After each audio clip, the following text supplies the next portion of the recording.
The team that finished in second in the Pacific Division last season on 109 points with 50 wins, the Edmonton Oilers, who are still the Edmonton Oilers. I have pointed out the theme of not too many drastic changes.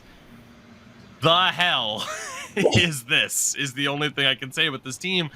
They did bring in Connor Brown on a show it deal at this point. Again? Well, not again, because last season he was signed with the Washington Capitals and played 4 games before, I believe, blowing out his knee and missing the entire rest of the season. So he's coming off of a major injury and trying to kind of take that step forward, joins a former teammate and Zach Hyman on that squad. But then the rest of the lineup... Connor McDavid. Yeah. The rest of that lineup is the same thing of, okay, you might have younger guys continue to break through, the Dylan Holloways of the world. It took them forever, but they got Evan Bouchard under contract. But you're still looking at guys filling out this roster like Lane Peterson, who Cap Friendly has Sharks legend Lane Peterson. Yeah, thank you. Who Cap Friendly currently has slotted in on the 4th line. That could change. You're still looking at Vincent Desharnais on the defensive side of things.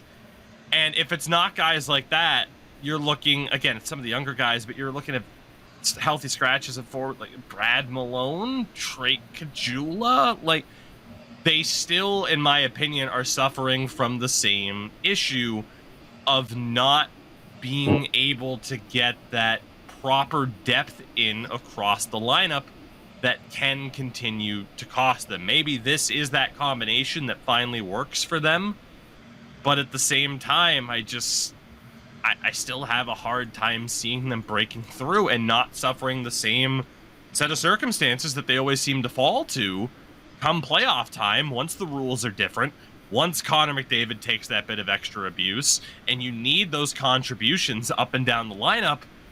I just don't know if they're gonna get it from the Janmarks, the Warren Fogels of the world. I'm having a hard time seeing it still.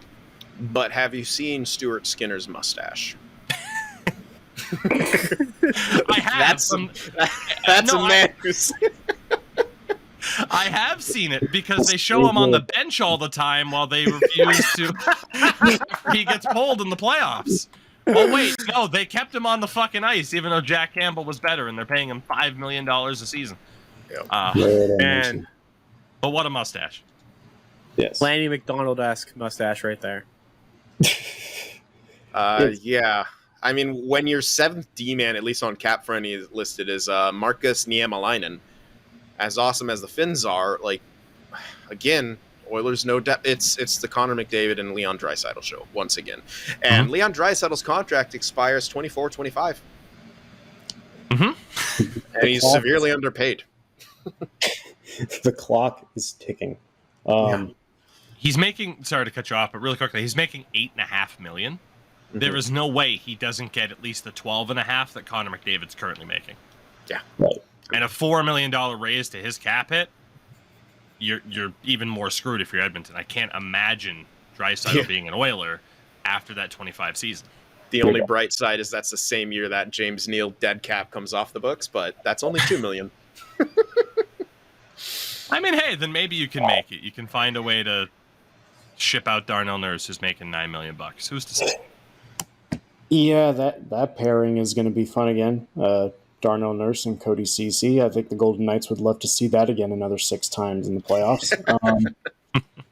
It's just, you look at this roster and it's just, there's a reason why the Golden Knights dominated them at 5-on-5. It's like, once you get McDavid and Draisaitl off the ice, who do you have as your bottom 6 to carry the... And they were playing 11-7 throughout the entire postseason, so it's not like they had any reliable 12th forward that they could have put in there. When you put in Descharnais as your 12th forward, you're not really getting anywhere with that. But if there's... I am very anti-Edmonton in the sense that I don't think they're going to go anywhere until they address the real needs that they need to. But if there's any saving grace that they have, a full year of Matthias Ekholm might help.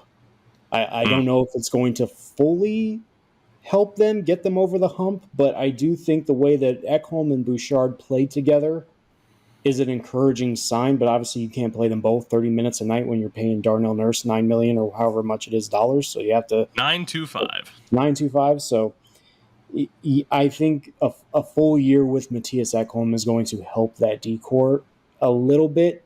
Is it enough to eliminate the Golden Knights in the playoffs? I don't think so. So they're going to be good. They're going to be great. That's their mantra. But when the time gets going and they have to face those teams that are much better than at 5-on-5, like Colorado 2 years ago, Vegas this year or last year, that's when they boggle down. And I don't see how that can sustain for a long playoff run.